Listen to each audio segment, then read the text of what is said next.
So ayan mga kalingap, bilang update po natin sa second anniversary ng EDSI, lalarga na po ang kanilang pagbablog. At dahil dito mga kalingap, masayang masaya po tayo. At syempre, wow, solid EDSI, may aabangan na. So ayan guys mga kalingap, welcome back po muli. Good morning and good evening po sa inyong lahat, sa ating po mga viewers and subscribers, saan man sulok po ng ating mundo, mapa Luzon, Visayas at Mindanao, mapa OFW. So ayan, at syempre kung bago pa lamang po kayo sa ating munting channel, sa mga hindi pa po nakakapag-subscribe, please po subscribe, like and share my videos.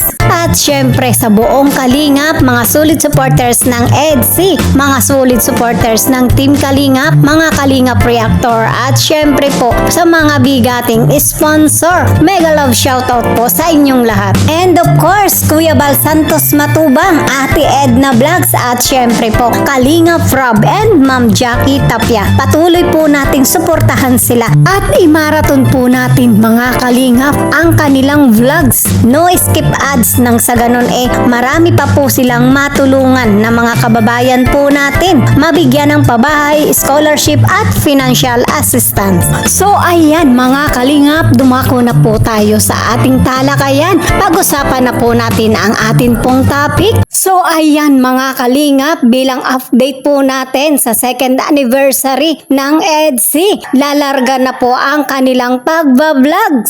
At dahil dito mga kalingap, masayang masaya po tayo. At syempre, wow, solid EDSI, may aabangan na.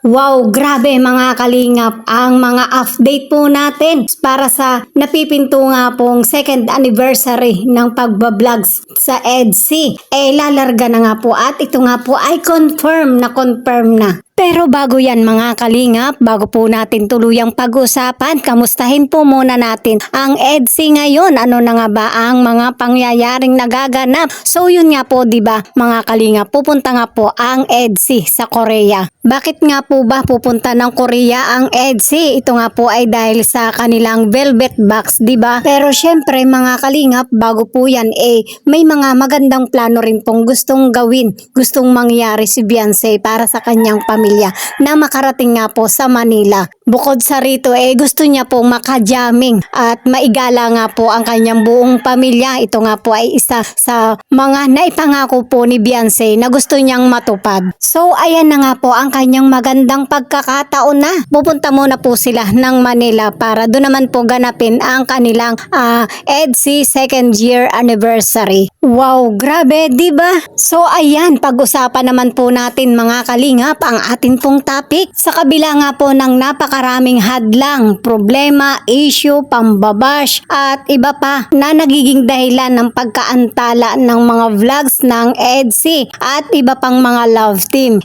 Ito na nga po at talagang pinaghahandaan na ng Team Kalingap ang pagbablogs para sa second anniversary ng EDSI at ito nga po ay gaganapin sa Manila. O diba? So ayun nga po, sa mga seryoso pa rin sa mga nababalitaan po natin na ang EDSI nga po ay may i-stop na. So ito na nga po ang ating sagot. Talagang kumpirmado na talagang naghahanda na po at lalarga na sa pagbablog sa second anniversary ng EDSI. Wow, grabe mga kalingap, ngayon pa lamang po talagang na-excite na nga po tayo dahil marami nga pong pasabog dito si Papa Eds. Mga kaganapang talagang kakaiba na magiging event ng EDSI. Tayo po ay excited na sa mga mangyayari. So abang-abang lang po tayo mga kalingap at dahil nga po dito napakagandang balita nga po ito para sa atin. Lalo na nga po sa mga solid EDSI na talagang mayroon na nga po tayong aabangan. So ayan mga kalinga, para po sa kabuuan ng ating talakayan, panoorin po natin ang ilang clips mula po sa vlogs ni Dr. Love at ni Kalingap Edu. Hanggang 19 kayo. Biyernes. Oo, hanggang 19. Alis tayo. Biyernes. Alis tayo ng Biyernes. Hanggang 19 ng hapon. Hindi kaabot ng hapon. Hanggang hapon. Ha? Alas 6? Larga tayo alas 7. Pinabukasan sa Maynila tayo. Mamimili tayo sa Binondo. Wala tayong tulugan. Wala tulugan. Saka na tayo matulog sa gabi. 19 tayo larga.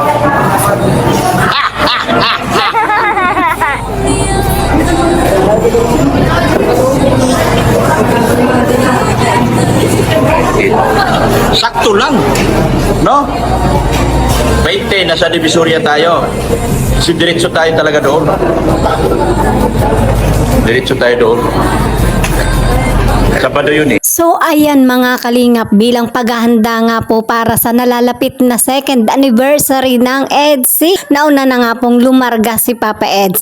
Pero bago po magtungo ng Manila, dumaan po muna ng Tagaytay para syempre mag-relax-relax ng kaunti. Kasama nga po dito si Sir JP Alivio at Kalingap Norman. At syempre doon na lang po hihintayin ang atin pong si Beyonce sa Manila. Hindi nga po nakasabay si Beyonce dahil sa may pasok pa nga po siya. So ayan, abang-abang lang po tayo mga kalingap. Baka mamaya bukas o sa makalawa, meron na nga pong upload si Kalingap Rob para sa second anniversary ng EDSI. At habang nga po tayo'y nag-aabang, patuloy po muna tayong sumuporta at magmarathon. Syempre, di ba? Nagdala ko, susuotin ko to.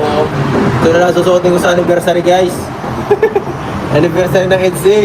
Ito lang, hindi na kailangan pa. Kailangan nyo pang forma ng sobra. Ang pinakamahalagang suot ko doon, ang pinakamahalaga doon, dapat nandun ako. Pag wala ako doon, kahit anong forma, wala. Hindi mahalaga yung forma, mahalaga doon yung tao. Yung presensya. Yan yung forma, guys. Kahit pa ako nakabrief dyan, okay lang. Basta nandun ako. Nandun si Beyonce. Yun ang pinakamahalagang kailangan. Hindi yung damit. Oo. Kaya abangan nyo.